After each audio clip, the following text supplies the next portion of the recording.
Yo, it's 11:51 p.m. in my Chicago high-rise when my phone lights up like a fire alarm. Email from mom. Subject, workshop. My heart drops straight to the floor. The message is short, cold, surgical. Alexa, Kevin and I have decided we're selling the workshop to his investors. Sign the papers to release your co-ownership from your dad's will. This is for my future. Before I can even blink, a second email hits from some sketchy law firm I've never heard of. On behalf of client Kevin Doyle, we offer $10,000 for your full moment and immediate release of all claims. $10,000 for my dad Michael's entire life's work? For the Morgan Boat Workshop, the one he built with his bare hands in 1947, the one that birthed legends on the Maine coast? Have you ever felt like an outsider in your own bloodline? Especially when a loved one's legacy is on the chopping block. Drop your story in the comments. I need to know we're not alone in this fight. I didn't cry. I didn't scream. I didn't even get that hot flash of rage I expected. Instead, a cold, razor-sharp clarity slid over me like armor. This wasn't family drama. This was attempted theft. At 12:03 a.m., 12 minutes after Mom's email, I'm already on the phone with Robert Chen, Dad's oldest ride or die in our family lawyer voicemail. No hesitation. Robert, it's Alexa Morgan. Sorry for the hour, but it's go time. They're trying to sell the workshop. Breach of Dad's will. Activate the artisan clause. Freeze everything. I'm on the first flight to Maine. Do not let them touch a single nail. I hang up. Open my laptop, book a one-way from Chicago to Portland, then I crack open my encrypted drive, the one they forgot exists. See, they made a critical error. They thought I was just the arranged daughter, the one who ditched small-town Maine for the big-city architect glow-up, forgot her roots, moved on. They forgot I was the silent partner. They forgot I co-signed the expansion loan with Dad when no bank would touch us. They forgot I drafted the blueprints for the new wing. They forgot I slipped in the artisan clause, that ironclad beast that says, this property shall be used exclusively for master-level custom craft. No mass production, no cheap knockoffs. Violation equals material breach. It was a fail-safe to protect Dad's soul from a world that worships speed over craft. I never thought I'd have to use it to protect him from his own wife. They also conveniently erased the last 3 years. After Dad died, Mom couldn't handle the books. The workshop was 2 months from tax auction. I got the notice. Didn't call, didn't lecture. Just wired $12,000 from my Chicago account. Been paying property taxes in secret ever since they saw me as the daughter who left. They were about to meet the partner who never did. But the $12,000? That was just maintenance. The real investment? The $85,000 structural restoration I funded 4 years ago. Right after Dad passed, right before Kevin slithered in. Dad called it the Foundation Project. The 1940s workshop was rotting. Sea air eating the beams, roof sagging like a tired old man. Dad was a master boat builder, but not an engineer. I flew home 3 weekends straight, took structural surveys, drew architectural plans, hired contractors, paid every cent. $85,000, not a gift, an investment in our legacy. I sent Mom the paid invoices, paper trail thicker than a phone book. I thought I was protecting her future. Our future. Naive. I was protecting the workshop from the world, not from my own mother. Next morning, phone explodes. It's Jennifer. I'm in a cab from Portland Airport, cold Maine wind whipping past. I answer. Not a hello. A shriek. Alexa, what did you do? Robert Chen froze the accounts. Kevin's investors are livid. He's gonna lose the deal. You're destroying everything. I keep my voice ice cold. I'm protecting what Dad built. Dad is gone, Alexa, she scoffs, panic dripping. This is about my future.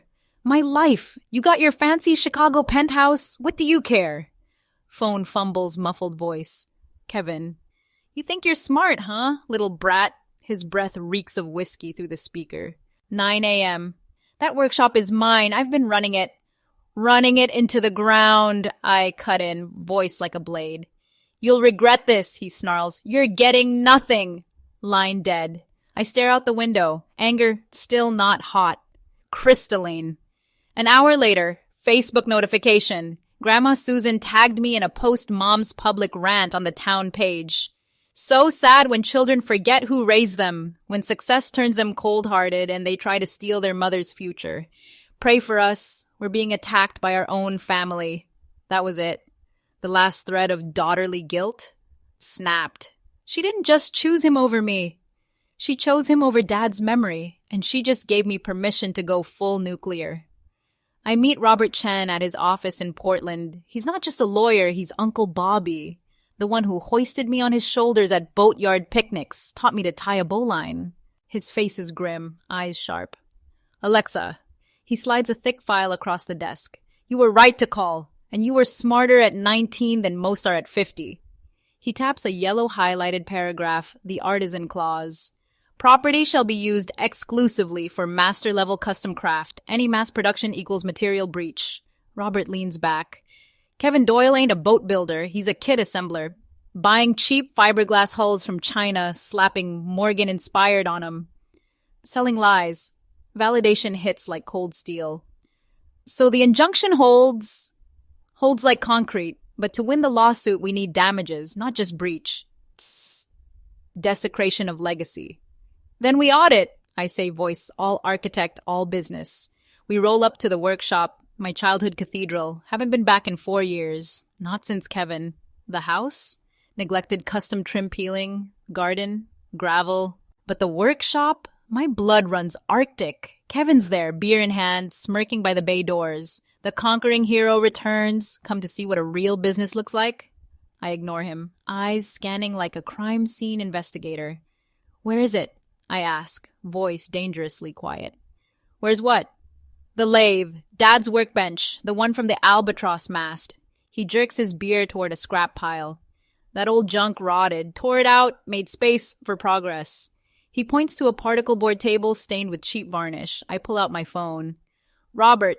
Document.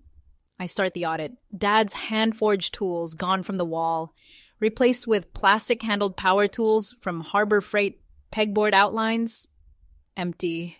Oak beams overhead. Gray paint slapped on like graffiti. Graffiti. Main bay. Dad's unfinished schooner hull gone. Replaced by 3 identical fiberglass motorboat kits. Air smells like toxic resin, not cedar and sawdust. This isn't neglect. This is extermination. He's erasing Dad. Not just breach, I say loud enough for Kevin to hear. Fraud, stolen valor, using Morgan boats to sell this garbage. Kevin's face goes purple. You can't prove shit. This is progress. We'll see. I turn to Robert. Full accounting, every blueprint, every penny from Dad's tools. Then to Kevin. You should have taken the $10,000. I thought the fight was about the clause. I was wrong. It was so much worse. That night, Robert calls from the hotel, his voice shaken. Alexa, it's not just breach, it's criminal. I sit. Talk. The $85,000 restoration loan never went to contractors. Kevin intercepted it. I can't breathe. He told your mom to pay from her savings. Cash flow issue. Then used your $85,000 to pay off gambling debts. But that's not the worst. I wait knuckles white. He used the restored property, your investment, to take out a new $85,000 loan, mortgaged Dad's legacy again. He can't. I'm co-owner. Forged your mom's signature, tried to forge yours. Bank flagged it. Went to a private lender, intent equals bank fraud, forgery, larceny. The floor bar drops out. This wasn't cheap fiberglass. This was a heist. How could she let this happen? I whisper. Robert sighs. She didn't let it. She was trapped. Emotional dependency. Dad's death left a void. Kevin filled it. Charm, attention. By the time the mask slipped, she was in too deep. Fear of loneliness, greater than fear of him. Learned helplessness. I get it. But understanding does not equal forgiveness. File it, I say. All of it. Civil suit. Criminal complaint. Send to the DA. No mercy. War just went. Thermonuclear final showdown. Workshop. Robert. Local sheriff. Dad's old fishing buddy. Me. They're loading equipment. Trying to liquidate before injunction hits. Kevin sees us. Face blotchy purple. You! He screams, charging. This is my property! I step out, holding one folder, sheriff's hand on his belt. Never your property, I say, voice low, unshaken. I hold up the artisan clause. You violated it the second you brought this plastic trash and injunction equals absolute. Kevin lunges. Mom runs out, grabs my arm. Alexa, no, we'll lose everything. Kevin was building us a future. I look at her stone. This, I gesture to the fiberglass, is desecration. If you ever loved me, she sobs. I pull free. I'm not doing this to you, Jennifer. I'm doing this for Dad. I hand Sheriff the thick binder. Injunction and criminal complaint, fraud, forgery, theft of $85,000. Mom's face crumbles. Kevin explodes, cursing, spitting, threatening to burn it all. Sheriff cuffs him. Kevin Doyle, you're under arrest. Mom collapses in the gravel, sobbing. I don't look back. I stare at the empty space where Dad's workbench stood for 30 years, the heart of the shop, ripped out, sold for scrap. Goodbye, Jennifer. I get in my car, drive away. Kevin, convicted on all counts. 7 years in state prison, town paper. Con man who tried to steal Morgan legacy. Mom, not charged. DA saw her as victim of abuse. She moves in with Aunt Linda. Starts therapy. Our relationship, broken. Maybe forever. I spend the next month in Maine, not the house. The workshop, we purge. Tear out particle board, strip gray paint, scrub resin stains, restore oak beams. Last day, sweeping under floorboards. Broom hits something solid. Loose plank, crowbar, oilcloth bundle, inside. Dad's tool roll, hand-forged chisels, rosewood mallets, brass marking gauge. Kevin never found it. I sit on the dusty floor, hold the cold steel, finally cry. I unroll Dad's schooner blueprints. Next to them, mine. Title block. The Michael Morgan Institute of Artisan Craft. The workshop is quiet. No longer a tomb, a foundation. I spent 11 years in Chicago carrying guilt, thinking I abandoned my family. But sitting there, truth hits. Leaving wasn't betrayal. It was training. I had to build armor, wealth, strength. So when they declared war, I could win. Distance wasn't weakness. It was strategio. If this story lit the ember in your chest, smash that subscribe, ring the bell, drop. Where you watching from? Below. Share with anyone still letting family steal their legacy. They need to know the quiet daughter becomes the legend. Comment your I activated the clause moment. New fire every 24 hours. Stay locked.